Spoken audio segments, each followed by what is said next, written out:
आज बड़े सौभाग्य की बात है कि आज उदय भगवान के आशीर्वाद से अवसर प्राप्त हुआ, दो शब्द बोलने का अवसर प्राप्त हुआ। सच्चिदानंद रूपाय विश्वोत्पत्त्यादि हेतवे तापत्रय विनाशाय श्री कृष्णाय वयं नमः। बोलो सावरे सरकार की जय। हम आप सबको अपने जीवन में ये ध्यान देना चाहिए कि मनुष्य का तन मिला क्यों, किस कार्य के लिए मिला, और हमारी आयु की उम्र कितनी है। भागवत की कथा भी होती है तो भागवत की कथा केवल 7 दिन की ही क्यों बनाई गई, 8 दिन की क्यों नहीं बनाई गई। ये हमारा जीवन जो मिला हुआ है केवल 7 दिन का ही मिला है। 7 से 8वां दिन किसी का भी नहीं है। उम्र चाहे 1000 बरिस जोड़ लो, चाहे 100 बरिस से जोड़ लो, लेकिन रविवार से लेकर के शनिवार के बीच में हम आप पैदा होते हैं और उसी में मर भी जाते हैं। लेकिन 7 दिन के बीच में ही इतना पखेड़ा पाल के रख लेते हैं, तू बड़ी मैं बड़ी नहीं। भगवान ने जो कुछ भी दिया है उसको स्वीकार कर लें कि हाँ प्रभु जो दिए बहुत कुछ दिए हमको आप। पृथु महाराज जी थे। पृथु महाराज जी सनत सनंदन सनातन संत कुमार महाराज जी से कथा श्रवण किया उन्होंने। तो कथा सुनने के बाद तो कहा जाता है कि भैया दक्षिणा चाहिए, और बिना दक्षिणा की यज्ञ पूर्ण नहीं होती है। चारों भाई ने कहा कि भाई हमने कथा सुनाई भगवान की, और जैसी कथा सुनाई वैसी दक्षिणा भी मुझे चाहिए। पृथु महाराज ने जब ध्यान लगा के देखा तो पूरा राज्य देने के बाद भी लगता है कि दक्षिणा कम है। उन्होंने अपने पूरे राज में पूरे परिकर के साथ में सनत सनंदन सनातन सनत कुमार को दे दिया राजपाट। अब यहाँ एक बात ये आती है कि संत महात्माओं को राज्य सत्ता से क्या लेना देना है। ठीक बात है, कोई सत्ता लेना देना नहीं है, लेकिन जब जब धर्म पतन में होता है तो संत महात्मा ही बीड़ा को उठाया करते हैं धर्म को बचाने के लिए। जो आज वर्तमान में आप हम देख रहे हैं कि एक संत ही बैठा हुआ है गद्दी पे। तो आप जाओगे तो पहले उनको शास्त्र से बात समझाते हैं, को मनन कराएंगे, शास्त्र की बात समझो, शास्त्र को जानो, अपने सनातन धर्म को ही पहचानो, अन्यत्र जाने की आवश्यकता नहीं। आज अधिकतम लोग परेशान हैं, अपने धर्म को छोड़ करके दूसरे धर्म को अपना के रखे हैं, इसलिए ज्यादा परेशान है। दूसरे के दरवाजे पे मत्था टेकने से अच्छा है अपने दरवाजे पे ही मत्था टेको, कल्याण वही पे होगा। अपने सनातन धर्म को ही पकड़ के रखो। जो अपने बाप को बाप नहीं कहेगा वो दूसरे के बाप को क्या अपना बना लेगा। वो अपने सनातन धर्म को पकड़ के रखो। सनत सनंदन सनातन सनत कुमार ने वो पाया दक्षिणा में। तो धर्म जब पतन में जाता है तो संत महात्मा ही बीड़ा उठाते हैं, शास्त्र की बात समझाते हैं। और जब शास्त्र की बात समझ में नहीं आती है तो जो सा के आगे डंडा लगा हुआ होता है उसी डंडा को हटा देते थे, क्या बनता है? शास्त्र। तो शास्त्र से बात होता है तब बात समझ में आती है। शास्त्र अनेक प्रकार के हुआ करते हैं। जब महाराज जी ने दक्षिणा ले लिया और रघुराज राज्यपाट मिल गया तो बोले राजन राजा कौन है? बोले महाराज राजा तो आप हैं। अब महात्मा का तो राजपाट से लेना ही देना नहीं था। उन्होंने कहा कि राजन ये राज्य मैं तुमको पुनः वापस करता हूं।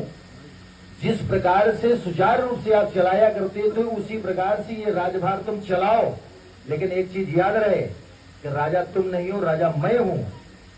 पृथु महाराज जी इतना प्रसन्न हुए, बोले प्रभु सारा भार ही आपने खत्म कर दिया है। बोले कैसे?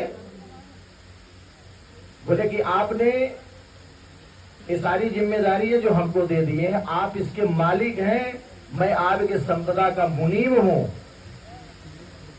जो भी हमको आपको मिला हुआ है अगर इसके मुनीब बन के रहेंगे तो फायदा है, मालिक बन के अगर रहेंगे तो फायदा नहीं है। क्योंकि मुनीब क्या आता है कि मालिक का हानि हो लाभ हो मालिक जाने, हमारा वेतन तो बना हुआ है। तो भगवान के दरबार में जब जाओ तो भगवान को ये मानो कि ये जो कुछ भी मिला है भगवान दिए हैं, ये संपदा भगवान की ही है, केवल हम उसके मुनीम है। और जिस दिन अपने आप को मालिक बन बैठते हैं उसी दिन से हमारा आपका पतन चालू हो जाता है। इसलिए धर्मशास्त्र कहता है इस संपदा का मालिक बनने का प्रयास न करो, 99 के चक्कर में घूमते रहो, कभी पूर्ति नहीं हुई है। मनुष्य की खोपड़ी जो है ब्रह्मा जी ने बनाया है तो समुद्र के किनारे पर जाके बनाया।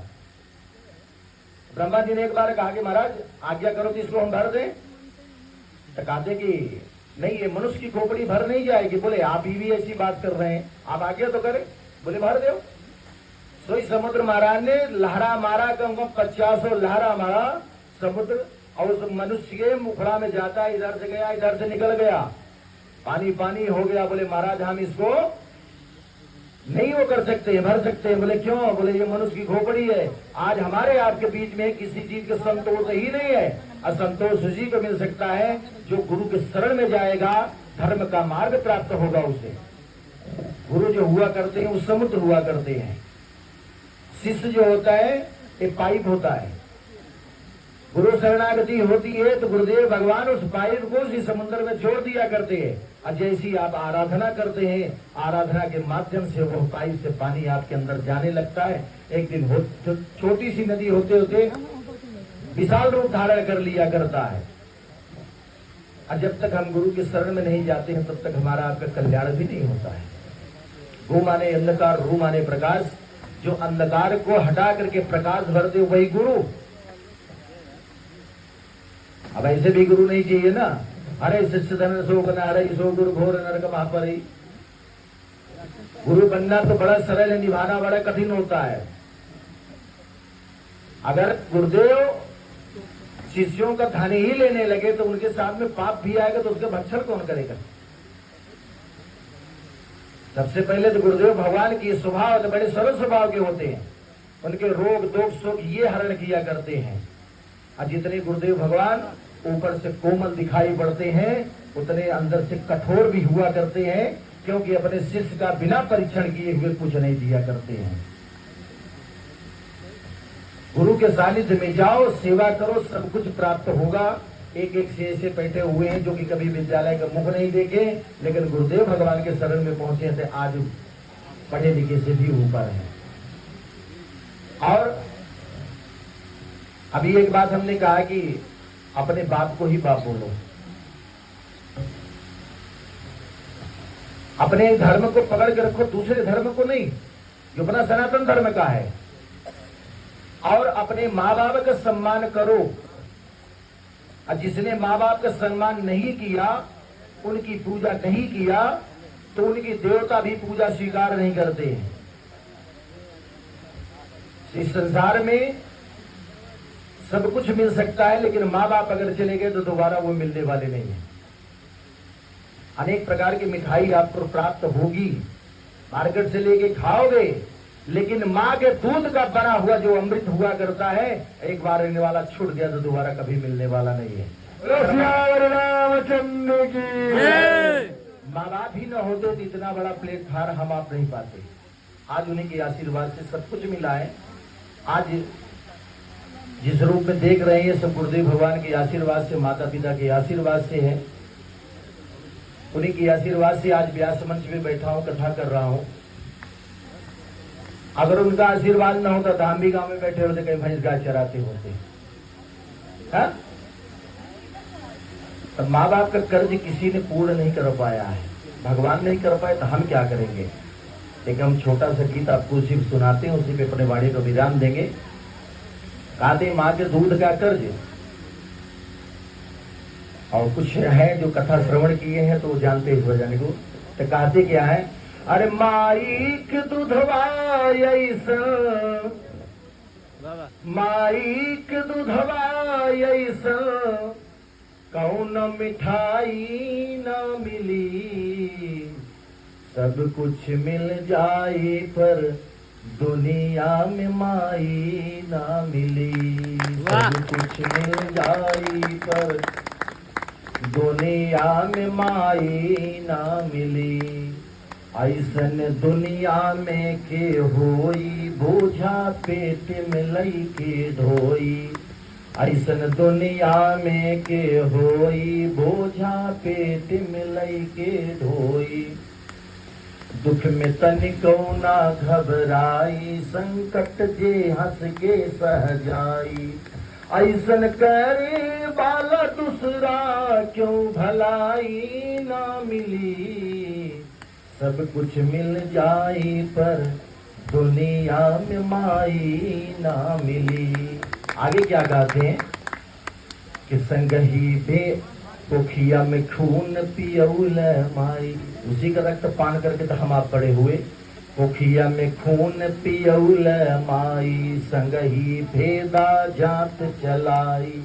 ठिठुर के जाड़ा सगर बितौली इनके गोदिया मन कौनो ना रजाई ना मिली। सब कुछ मिल जाई पर दुनिया में माई ना मिली। सब कुछ मिल जाई पर दुनिया में माई ना मिली। ओ अभागा होई जेकरा के माई ना होई। बोले शारदे मैया की, जगत जननी मैया की।